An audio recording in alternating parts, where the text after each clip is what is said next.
90 minutes business, l'invité.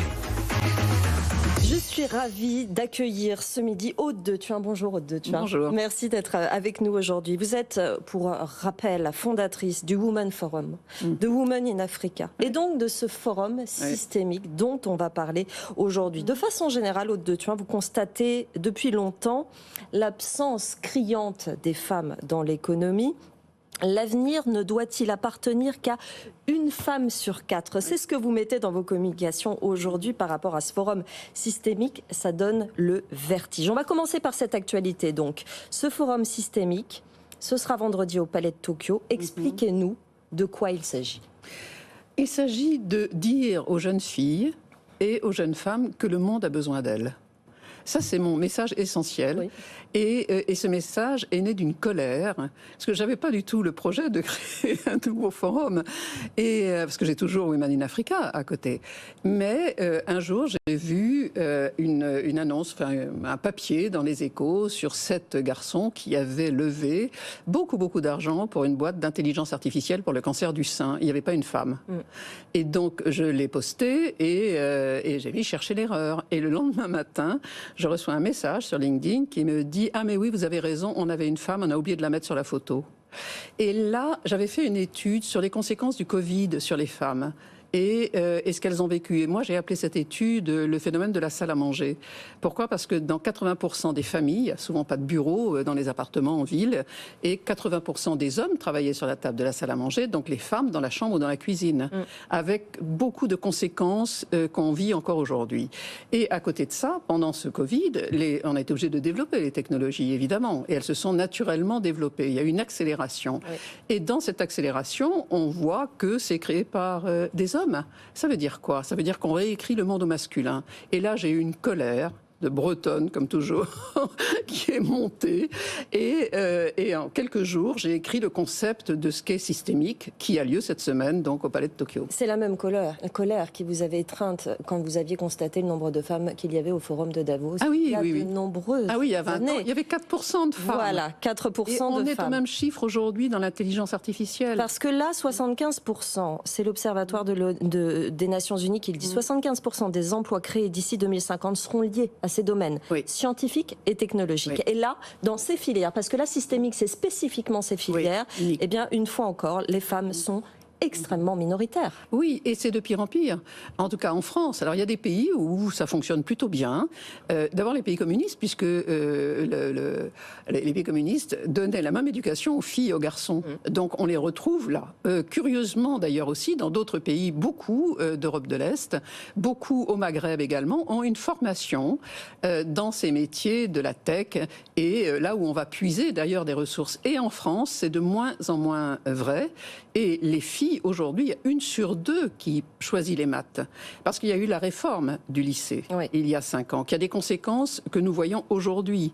Et donc, moins il y a de femmes, et moins l'intelligence artificielle va se construire, c'est-à-dire le monde de demain, où l'intelligence artificielle est partout aujourd'hui. Donc, il ne va pas y avoir de femmes dans la pensée qui va ressortir de tout ça. Non seulement il n'y aura pas de femmes, et en plus, la pensée est elle est anglaise. Bon. Et donc, quand on parle aujourd'hui de métiers féminins, ils vont parler de nurse, pour parler d'infirmière. Il n'y aura jamais une femme chirurgien et les conséquences sont absolument dramatiques parce que ça va toucher notre économie profondément. Notre économie et notre société, on va en reparler. 85% des métiers de 2030 n'existent pas. Et concrètement, sur ce forum systémique qui aura lieu vendredi en plein cœur de Paris, ici, vous vous adressez aux collégiennes, aux lycéennes, à leurs parents et aux entreprises qui peuvent changer cela. Comment ça va se passer concrètement cette journée ? Plusieurs séquences avec des programmes dédiés à différents publics. Donc le matin, c'est plutôt des lycéennes et des collégiennes qu'on fait venir de régions de France qui sont rarement ou sinon jamais invitées à des forums. Et moi, j'ai voulu mixer puisque dès le matin, il y aura aussi beaucoup d'entreprises.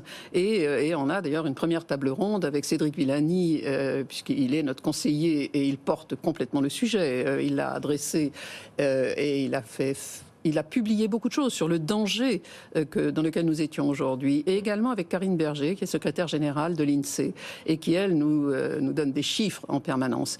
Donc, on va mixer ces populations qui vont venir de différentes régions de France, ces entreprises qui nous accompagnent et qui ont permis d'ailleurs que Systémique existe. Et puis, au fur et à mesure de la journée, on a décidé de s'adresser aux parents. Pourquoi ? Parce que les parents sont les premiers à développer les biais cognitifs chez leurs enfants, tous les stéréotypes. Quand une fille a 14 ans maths, ses parents lui disent choisis autre chose, fais des sciences sociales, fais de l'histoire, fais autre chose.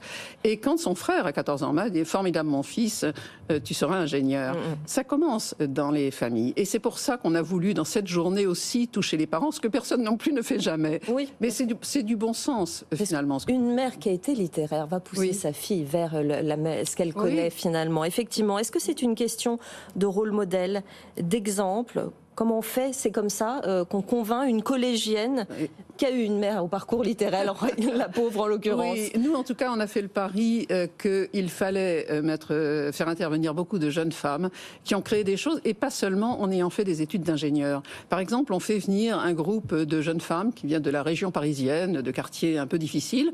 On va leur dire pas besoin d'avoir appris les maths pour travailler dans le monde de demain et dans le cloud. C'est très important. Pourquoi ? Parce que l'IA va partout aujourd'hui, à tous les niveaux. Donc, on n'a pas seulement besoin d'ingénieurs et de gens qui ont fait des maths. Non, il faut leur montrer qu'on peut réussir autrement. Il y a une jeune femme, par exemple, que j'aime beaucoup parce qu'elle a fait des sciences sociales, mais elle a une boîte d'intelligence artificielle. Et là où elle a eu raison, c'est que l'intelligence artificielle, elle l'a prise comme une technique qu'il faut mettre sur un autre projet.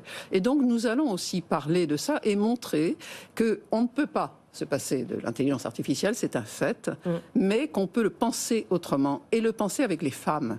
C'est ma colère vient de ça. On parle ici de métiers d'avenir, de la place des femmes dans la société. Dans votre dernière tribune, vous parlez des Eldorado de la data et de l'intelligence artificielle, ces lieux où pouvoir et argent, car il s'agit bien de ça aussi, se concentrent. Oui. Là, c'est ce qui manque aux femmes. Et c'est ce qui va manquer encore plus aux femmes. Et c'est ce qui va manquer encore plus. Et ces rencontres masculines, plus on avance, plus on a aussi un peu peur du monde qui est en train de se créer. On parle de 300 millions de suppléments, de suppression de jobs, de postes dans les années à venir.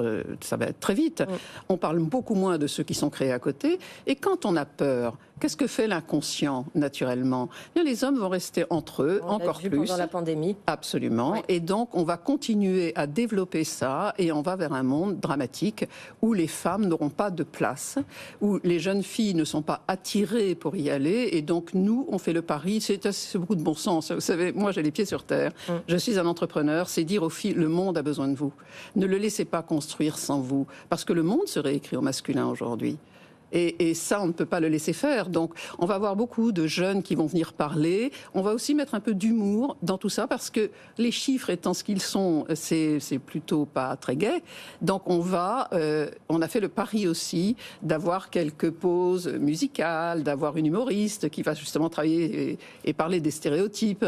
On a la SACEM qui va intervenir parce que le cerveau mathématique est souvent aussi un cerveau musical. Donc, on va faire le lien entre les deux. Vous voyez, on va essayer de désacraliser, de casser l'image qu'on a de l'intelligence artificielle pour que tout le monde, mais ce n'est pas seulement les filles d'ailleurs, pensent que il y a un très bel avenir derrière ça, alors qu'aujourd'hui on est dans le drame. Le rôle des hommes est aussi très important, évidemment, derrière tout cela. Derrière, il y a aussi, dernière question, une ambition. Bon, c'est du chiffre, mais c'est vrai qu'il y a une vraie création de richesse. Si ces femmes sont intégrées à ces secteurs, c'est incroyable ce qui peut se produire en plus. Dans les 5 ans qui viennent, il y a une étude qui a été faite au début de l'année 2023.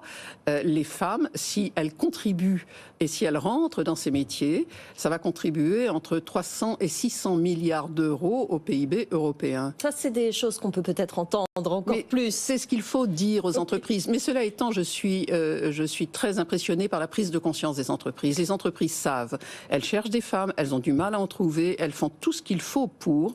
Et il y a beaucoup de choses, d'initiatives aussi qui existent, beaucoup d'associations, souvent dirigées par des femmes qui se sont lancées dans la formation des femmes. Et donc, il y a aujourd'hui tout un écosystème que nous allons réunir caméra systémique pour montrer que c'est pas une initiative comme ça, c'est l'ensemble des acteurs de l'économie française qui veulent dire aux filles venez, on a besoin de vous. C'est la première édition, c'est vendredi, il faut y aller. Enfin, il faut vraiment donner de l'importance à ce forum systémique au Palais de Tokyo à Paris vendredi 12 mai, première édition, mais il y en aura certainement d'autres. Ah oui, bien sûr, c'est tous les ans, et puis une plateforme juste après qui va sortir en septembre. Pour continuer le travail. Oui, et puis des bourses pour soutenir des filles étudiantes en maths et en sciences. Il y a un fonds de dotation, oui, effectivement. Oui, absolument. Merci beaucoup, merci Aude de Thuin d'être venue nous voir.